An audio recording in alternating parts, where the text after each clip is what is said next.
ശ്രീനാരായണ ഗുരുദേവ തൃപ്പാദങ്ങളിൽ എൻ്റെ സാഷ്ടാംഗ പ്രണാമം.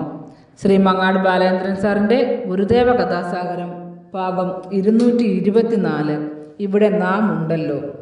ഭാഗം 224 ഇവിടെ നാം ഉണ്ടല്ലോ ആരംഭിക്കുന്നു.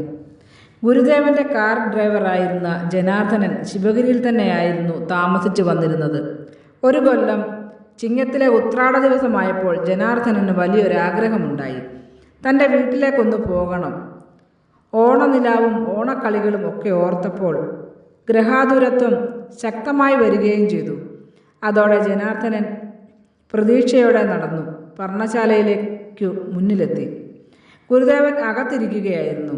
ജനാർദ്ദനൻ ഒന്നും മിണ്ടാതെ കുറച്ചു നേരം പർണശാലയ്ക്ക് പുറത്ത് ഒരേ നിലയിൽ നിന്നു. അത് കണ്ടിട്ട് ഗുരുദേവൻ, നിനക്ക് എന്തോ പറയാനുണ്ടല്ലോ.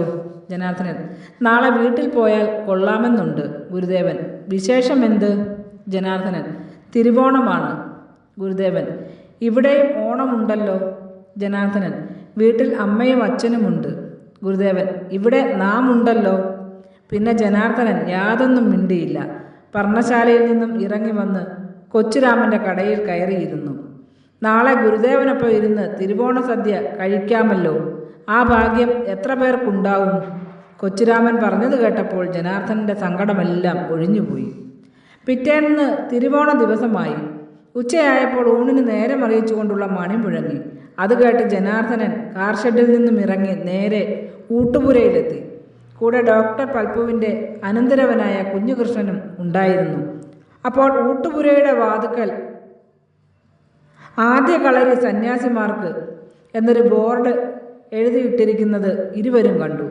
തിരുവോണ സദ്യ ഗുരുദേവനൊപ്പം ഇരുന്ന് കഴിക്കാനുള്ള ഭാഗ്യമില്ലാതായല്ലോ എന്ന് ചിന്തിച്ചപ്പോൾ ജനാർദ്ദനന് വലിയ സങ്കടവും നിരാശയുമുണ്ടായി. രണ്ടുപേരും തിരികെ കൊച്ചുരാമൻ്റെ കടയിലെത്തി. അവിടെ വിഷമിച്ചിരിപ്പായി. അല്പനേരം കഴിഞ്ഞപ്പോൾ സുഗുണാനന്ദ ഗിരിസ്വാമികൾ അവിടേക്ക് വന്നു. ഇരുവരും ഊട്ടുപുരയിലേക്ക് ചെല്ലുവാൻ ഗുരുദേവൻ കൽപ്പിച്ചിരിക്കുന്നു എന്ന് അറിയിച്ചു. രണ്ടുപേരും ഉടൻ ഊട്ടുപുരയിലേക്ക് ചെന്നു. ഗുരുദേവനും മറ്റ് സന്യാസിമാരും അവിടെ ഒരു നിരയിൽ ഇരിക്കുന്നുണ്ടായിരുന്നു. എല്ലാവരുടെയും മുന്നിൽ ഇലയുമിട്ടിരുന്നു. ആ നിരയുടെ അവസാനത്തിൽ 2 ഇല ആളില്ലാതെ ഇട്ടിരിക്കുന്നത് ജനാർദ്ദനൻ്റെ കണ്ണിൽപ്പെട്ടു. അത് നിങ്ങൾക്ക് 2 പേർക്കും ഉള്ളതാണ്, അവിടെ ഇരിക്കാം, സുഗുണാനന്ദഗിരി സ്വാമികൾ പറഞ്ഞു.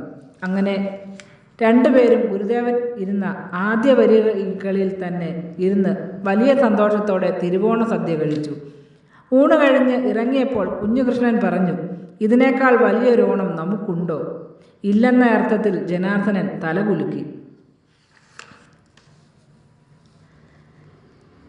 ശരണമാകണേ ശരണമാകണേ ശരണമാകണേ പരമസദ്ഗുരു, പെരിയ സങ്കടം മാറ്റിടുവാനായി ഭഗവാനല്ലാതെ മറ്റാരുമില്ലല്ലോ.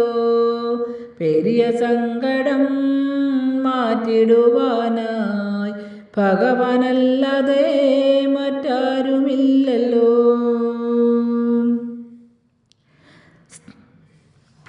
ശ്രീ മങ്ങാട് ബാലേന്ദ്രൻ സാറിൻ്റെ ഗുരുദേവ കഥാസാഗരം ഭാഗം 224 ഇവിടെ നാം ഉണ്ടല്ലോ അവസാനിച്ചിരിക്കുന്നു.